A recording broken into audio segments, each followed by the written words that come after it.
Praise the Lord brothers and sisters. தேவனுடைய வார்த்தை பயணத்தில் நாள் 33. நம்ம வாழ்க்கையில் சில நேரங்களில் தேவன் என் கூட இருக்கிறாரா, என் பிரச்சனைக்கு ஒரு முடிவே இல்லையா அப்படின்னு சொல்லி நம்ம ஆண்டரை பார்த்து கேட்குறோம். அந்த கேள்விகளுக்கெல்லாம் பதிலாக தேவன் அவருடைய வார்த்தையினால் நிறைய வாக்குத்தத்தங்களை கொடுத்துருக்குறாங்க. 1 கொரிந்தியர் 2 கொரிந்தியர் இந்த அதிகாரங்களை வாசிக்கும்போது தேவன் அப்போஸ்தலனாகிய பவுலுக்கு வெளிப்படுத்தின சில வாக்குத்தத்தங்களை உங்ககிட்ட ஷேர் பண்ண விரும்புகிறேன்.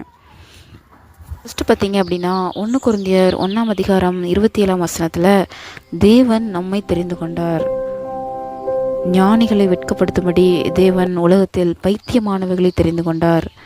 பலமுள்ளவைகளை வெட்கப்படுத்தும்படி தேவன் உலகத்தில் பலவீனமானவைகளை தெரிந்து கொண்டார் அப்படின்னு சொல்லி நம்ம வாசிக்கிறோம்.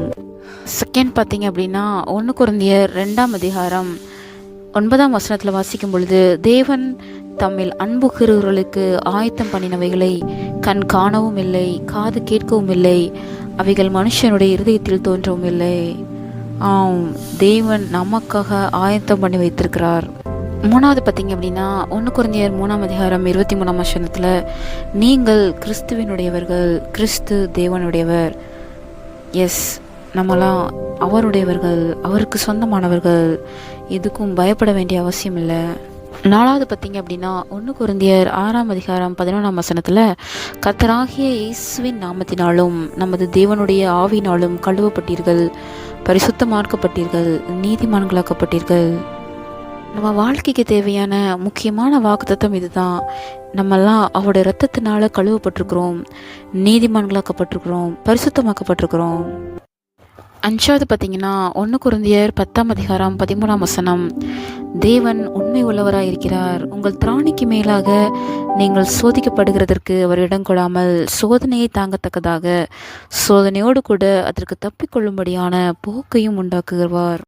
6வது வாக்குத்தத்தம் என்ன அப்படின்னா 2 கொரிந்தியர் 1ஆம் அதிகாரம் 4ஆம் வசனத்தில் எங்களுக்கு வரும் சகல உபத்திரவங்களிலேயும் அவரே எங்களுக்கு ஆறுதல் செய்கிறவர். எஸ், இயேசு கிறிஸ்து நமக்கு ஆறுதல் செய்கிற தேவனாக இருக்கிறாங்க.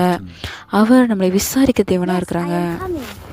7வது பார்த்தீங்க அப்படின்னா 1 கொரிந்தியர் 2ஆம் அதிகாரம் 14ஆம் வசனத்தில் கிறிஸ்துவுக்குள் எப்பொழுதும் எங்களை வெற்றி சிறக்க பண்ணி எல்லா இடங்களிலும் எங்களை கொண்டு அவரை அறிகிற அறிவின் வாசனையை வெளிப்படுத்துகிற தேவனுக்கு ஸ்தோத்திரம். 8வது பார்த்தீங்க அப்படின்னா 1 கொரிந்தியர் 4ஆம் அதிகாரம் 8ஆம் வசனத்தில் நாங்கள் எப்பக்கத்திலும் நெருக்கப்பட்டும் ஒடுங்கி போகிறதில்லை, கலக்கமடைந்தும் மனம் முறிவடைகிறதில்லை. மூலமாக தேவன் வெளிப்படுத்தின இந்த 8 வாக்குத்தத்தங்களும்